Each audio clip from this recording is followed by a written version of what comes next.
Honorable adjudicators, esteemed opponents, ladies and gentlemen, a very good afternoon to you all.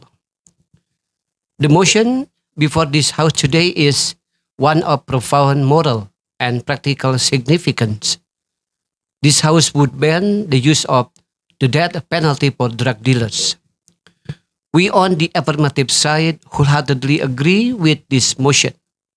We will demonstrate to you today that the death penalty for drug dealers is not only a cruel and irreversible punishment, but also an ineffective and counterproductive measure in our fight against the scourge of drug trafficking. Before I delve into our substantive arguments, allow me to outline our team split. As the first speaker, I will be laying the foundation of our case by focusing on two principal contentions. Firstly, the inherent immorality and violation of human rights that the death penalty represents, and secondly, its ineffectiveness as a deterrent to drug trafficking. Our second speaker will further develop our case by exploring the disproportionate impact of capital punishment on marginalized and vulnerable groups, and will also discuss more effective and human alternatives to tackling the drug trade. Our third speaker will rebut the arguments put forth by the negative team and provide a comprehensive summary of our case, reinforcing why the affirmative stance is the most just and logical. Now let me turn to our first argument, which is built on a fundamental moral principle. The death penalty is an archaic and inhuman punishment that violates the fundamental right to life and has no place in modern civilized society. The right to life is the most basic all human right, a right that is universally recognized. For the state to deliberately take a human life, regardless of the crime committed, is to stoop to the level of the criminal. It perpetuates a cycle of violence and sends a message that killing is an acceptable form of retribution.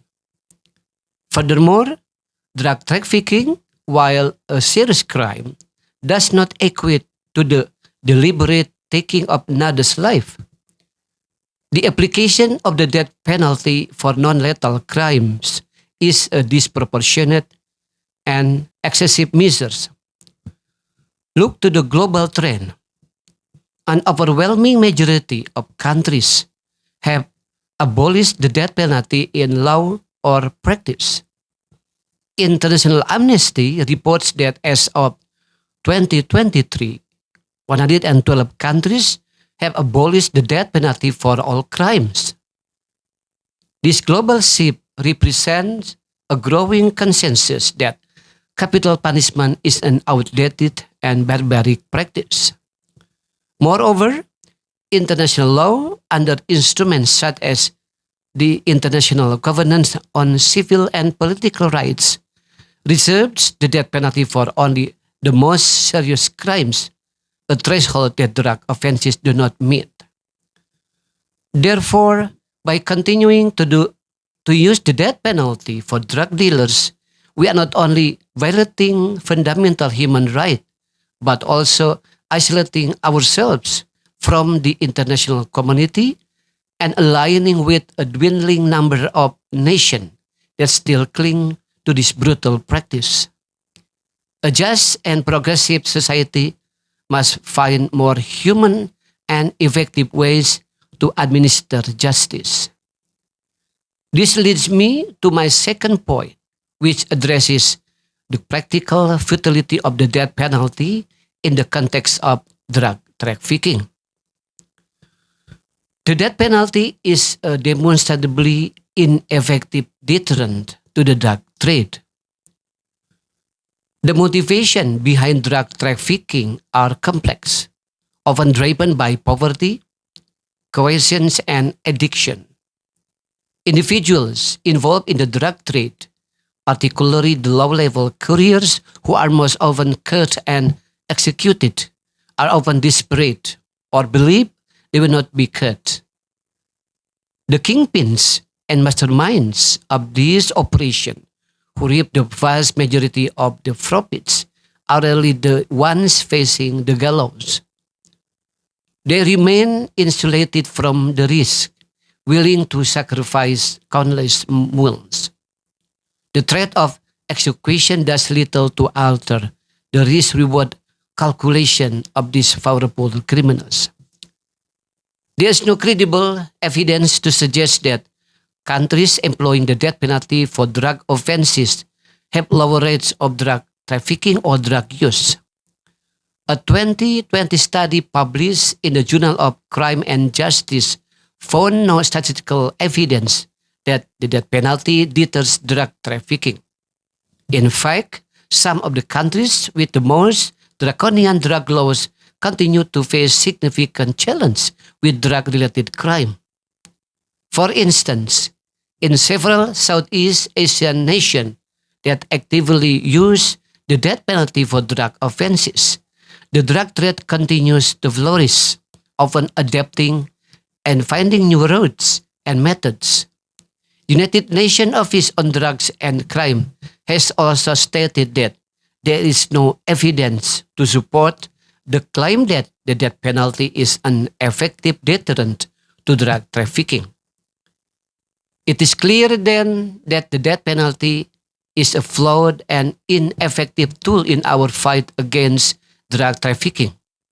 It creates a false sense of security while failing to address the root causes of the problem. By focusing on a punishment that does not work, we are diverting resources and attention from strategies that do, such as strengthening law enforcement, tackling corruption, and investing in drug rehabilitation and poverty reduction programs. In conclusion, the affirmative team has begun to lay out a compelling case for the abolition of the death penalty for drug dealers.